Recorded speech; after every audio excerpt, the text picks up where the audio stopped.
बिस्मिल्लाहिर्रहमानिर्रहीम। लाखों करोड़ों दुरूदो सलाम मोहम्मद मुस्तफ़ा सल्लल्लाहु अलैहि वसल्लम और आले मोहम्मद पर। मैं हूं उमर दराज गोंदल। खबरें कुछ आपके सामने रखेंगे, उसमें से फैसला आप खुद कर लीजिएगा। जाहिर है कि आज सबसे बड़ी खबर जो है वो सुप्रीम कोर्ट से है और फौजी अदालतों का एक बहुत बड़ा फैसला है। इस मौजूदा घुटन ज़दा माहौल के अंदर जब लोगों को ये लग रहा हो और ऐसे में सुप्रीम कोर्ट का बेंच और जस्टिस काजी फायज ईसा के दौर में फैसला आए, तो अब अगर आप जस्टिस काजी फायज ईसा अपील में इस फैसले को उड़ाना चाहते हैं, हालांकि उनका पुराना एक अपना फैसला मौजूद है जिसमें वो कह चुके हैं कि सिविलियंस को मिलिट्री कोर्ट्स के अंदर ट्रायल नहीं किया जा सकता। इसके ऊपर सुप्रीम कोर्ट का फैसला मुत्तफिका है, लेकिन इसके अंदर थोड़ी सी मैं वो आपको चीजें बता देता हूं, क्योंकि इस वक्त लग ये रहा है जैसे जैसे याया अफरीदी ने इस बारे में इख्तलाफ किया। उन्होंने इख्तलाफ इस हद तक नहीं किया कि जो इस वक्त सिविलियंस का ट्रायल है वो गैर कानूनी है, पहली बात, और उसके बाद जो इस वक्त तमाम अफराद 102 अफराद हैं उनके खिलाफ जो भी कार्रवाई की गई है वो गैर मौसर है, कल अदम है, उनके मुकदमात वापस उसी तरह से फौजदारी अदालतों में भेजे जाएं। जहां तक इस बारे में इख्तलाफ है आइन की शिक के मुतालिक, जो आर्मी एक्ट की शिक है जिसको 2D1 कहा गया है, ये जनरल अयूब के दौर में शामिल की गई थी और इसको लेके जैसे याया अफरीदी ने अपना फैसला महफूज किया है। ऐसा नहीं है कि उन्होंने कोई इख्तलाफ कर दिया या इत्तेफाक कर दिया, बिल्कुल भी नहीं। उन्होंने फैसला महफूज कर लिया है। मुमकिन है कि बाकी 4 जजेस के साथ भी वो इत्तेफाक कर लें, ये भी मुमकिन है वो इख्तलाफ करें, लेकिन ओवरऑल मुतफिका तौर पे ये हो गया है कि वहां पे ये चीज नहीं हो सकती। लेकिन असल अब खबर क्या है? असल खबर आज इस्लामाबाद से है और इस्लामाबाद से खबरें क्या आती हैं। मिसाल के तौर पे पाकिस्तान के अंदर जब निजाम इंसाफ काम करता है तो क्या ही कहने। नवाज शरीफ लाहौर पहुंचे, लाहौर पहुंचने के बाद DC Lahore, commissioner Lahore, CCP ने इस्तकबाल किया। आज नवाज शरीफ जाती उमरा से निकले, मोटरवे के जरिए इस्लामाबाद पहुंचे। मोटरवे टोल प्लाजा के ऊपर अगर दर्जन से भी ज्यादा लोग नहीं थे, 1 दर्जन भी लोग नहीं थे, तो इससे आप अंदाजा लगाएं कि अवामी सतह के ऊपर उनकी मकबूलियत क्या है। लेकिन जब वहां से वो मरी पहुंचते हैं तो मरी के अंदर जो जिले इंतजामिया है उन्होंने नवाज शरीफ का इस्तकबाल किया। कोई बात नहीं है, लाहौर में भी जिले इंतजामिया भरपूर सिक्योरिटी प्रोटोकॉल के साथ, बताया गया उनको साबिक वजीर आजम की सिक्योरिटी दी गई है। जो साबिक वजीर आजम की सिक्योरिटी उनके साथ है वो इमरान खान के साथ क्यों नहीं है। मैं सिक्योरिटी के मुताबिक आपको एक और खबर भी देता हूं जिसे आप खुद फैसला कर लीजिएगा। लेकिन नवाज शरीफ साहब ने आज जोहर के टाइम कुछ दरखास्तें जो है वो दायर की, और वो दरखास्तें क्या थी? वो दरखास्तें जाहिर है कि अल अजीजिया रेफरेंस और एवन फील्ड में नवाज शरीफ की अपीलें जो अदम पैरवी के ऊपर खारिज हो गई थी वो बहाल कराने से मुतल्लिक थी। तो जोहर के टाइम पे जो अपीलें उन्होंने दरखास्तें दायर की, तो जस्टिस आमिर फारूक साहब जो हैं उन्होंने क्या किया, उन्होंने मगरिब की अजान से पहले न सिर्फ बेंच तश्कील दे दिया, बेंच में कौन कौन है, जस्टिस आमिर फारूक साहब हैं, जस्टिस मियां गुल हसन औरंगजेब है, बल्कि मगरिब से पहले पहले इस केस को समाअत के लिए भी मुकर्रर कर दिया। और नवाज शरीफ ने आज दरखास्त दायर की है, कल नवाज शरीफ का केस सुना जाएगा। और जस्टिस आमिर फारूक साहब वैसे तो फैसले महफूज करते हैं, लेकिन नवाज शरीफ के केस के अंदर उन्होंने आखिरी बार भी फैसला महफूज नहीं किया था। हाँ, इमरान खान का या जिस तरह शाहमूद कुरैशी का केस था कि जनाब मेरा ये जो ट्रायल है बंद कमरे के अंदर या बंद अदालत के अंदर, तो उसके ऊपर फैसला महफूज हो गया। अब कुरैशी को सजा हो जाएगी, लेकिन जस्टिस आमिर फारूक साहब फैसला महफूज करके कहीं भूल जाएंगे। दूसरी जानिब इमरान खान ने आज जो उनके ऊपर फर्द जुर्म आयद की गई है उसको हाई कोर्ट में चैलेंज करने का फैसला किया गया है। और इमरान खान का मौक़िफ़ यह है कि जिस साइफर की बुनियाद के ऊपर ये सब कुछ किया जा रहा है वो तो कागजात सिरे से मौजूद ही नहीं है और उन्होंने उसके ऊपर ये लिखा भी है। लेकिन इमरान खान जो दरखास्त दायर इंट्रा कोर्ट अपील करेंगे उसको लेके या किसी चीज को लेके ना इतनी इंसाफ फुर्ती दिखाएगा, ना इतनी जल्दी सब कुछ होगा, बड़े तहम्मुल के साथ। लेकिन आज इमरान खान का एक जुमला जो उन्होंने जज अबुल असनाद के सामने बोला है वो कुल कहानी। एक तो उन्होंने जज अबुल असनाद का शुक्रिया अदा किया कि आपकी वजह से मेरी बेटों से बात हो गई।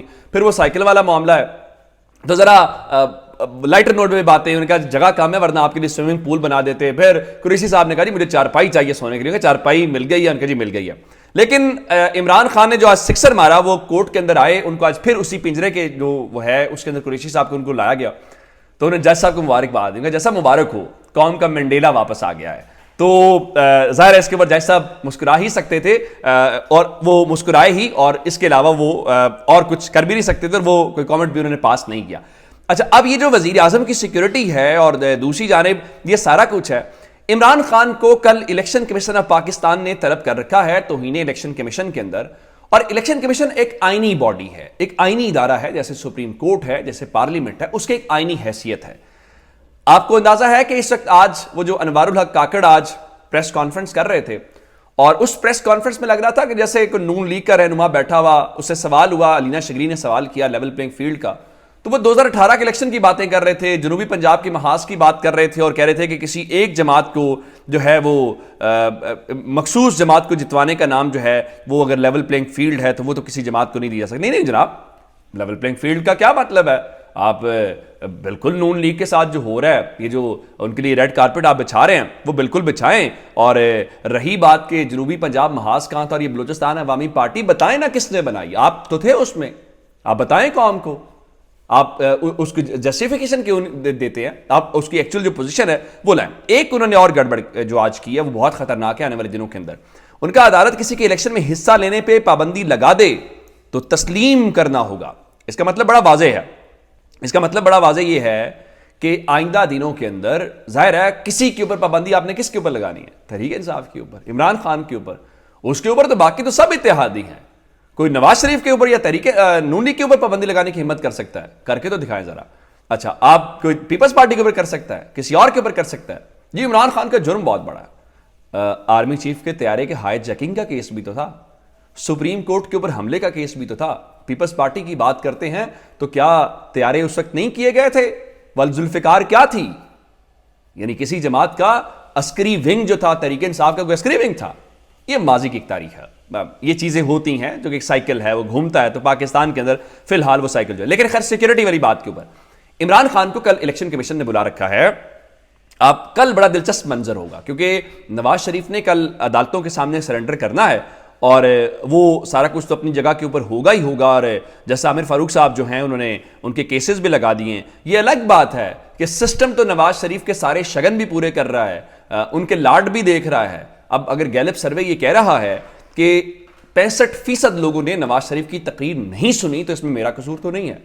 اب اگر لوگوں کو اس میں دلچسپی نہیں ہے 65% کو, تو اس پہ کیا کہہ سکتے ہیں؟ اس میں آپ اس کا بھی قصور اگر عمران خان کے اوپر آپ نے ڈالنا ہے تو چلیں اس کے اوپر بھی ڈال لیجئے. اب یہ مت کہیے گا وہ جو 65% لوگ تھے وہ مینار پاکستان کے اوپر تھے, ظاہر ہے وہ پاکستان کے اندر پھر کروڑوں لوگ ہوں گے, تو یہ بات تو خیر. تو عمران خان کو وزارت داخلہ نے آج الیکشن کمیشن آف پاکستان کو یہ بتا دیا ہے کہ سیکیورٹی رسک ہے تو ہم عمران خان کو یہاں پہ پیش نہیں کر سکتے.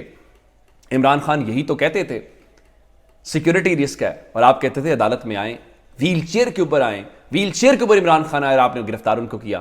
تو جناب اب کل صرف اصل دلچسپی یہ ہوگی کہ جسٹس عامر فاروق جو ہیں کیا عمران خان کی غیر موجودگی کے اندر فرد جرم عائد کریں گے؟ ظاہر ہے یہ ہو نہیں سکتا قانونی لحاظ سے. کیا کل الیکشن کمیشن آف پاکستان ایک آئینی ادارہ اٹھ کے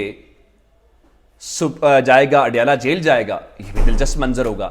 لیکن نواز شریف کی جو ساری کرائی محنت ہے, جس میں نے آپ کو بتایا کہ 65% لوگ جو ہیں وہ کہتے ہیں ہم نے تقریر نہیں سنی, آج اگر یہی جس طرح سے آپ ویژولز دیکھ لیجیے اسلام آباد موٹر وے ٹول پلازا کے اوپر نواز شریف پہنچے ہیں تو ایون اشارہ کرنا پڑا پیچھے والی گاڑی ہے میاں صاحب کس کے اوپر پھول پھینکیں, تو یہ گاڑی نکالے ذرا عمران خان کی. اس سے زیادہ لوگ تھے عمران خان کی بختر بند گاڑی کے اوپر پھول پھینکنے آ گئے تھے. تو نواز شریف صاحب نے کمایا اس وقت کیا ہے دیکھیے. وہ کامران خان کی زبانی وہ مری کی پہاڑوں میں چلے گئے آج, اور مری کے اندر وہ اسٹیبلشمنٹ کے ساتھ جو رومانس ہے اس کو پروان چڑھانا چاہتے ہیں. کوئی بات نہیں ہے, یہ ہم 80s سے دیکھ رہے ہیں نواز شریف کا رومانس جنرل جیلانی سے جو شروع ہوا اور یہ مختلف وقتوں کے اندر پروان چڑھتا آیا. پھر کبھی وہ چاہتے ہیں, مطلب میں آپ کو دلچسپ بات بتاتا ہوں, مینار پاکستان کے اوپر جلسہ ہوا اور مینار پاکستان کے مرکزی سٹیج سے ایک بار بھی ووٹ کو عزت دو کا ترانہ چلانے کی ہمت بھی نہیں ہوئی. باقی فیصلہ آپ خود کر لیجیے گا. اپنا بہت سا خیال رکھیے گا. خدا حافظ.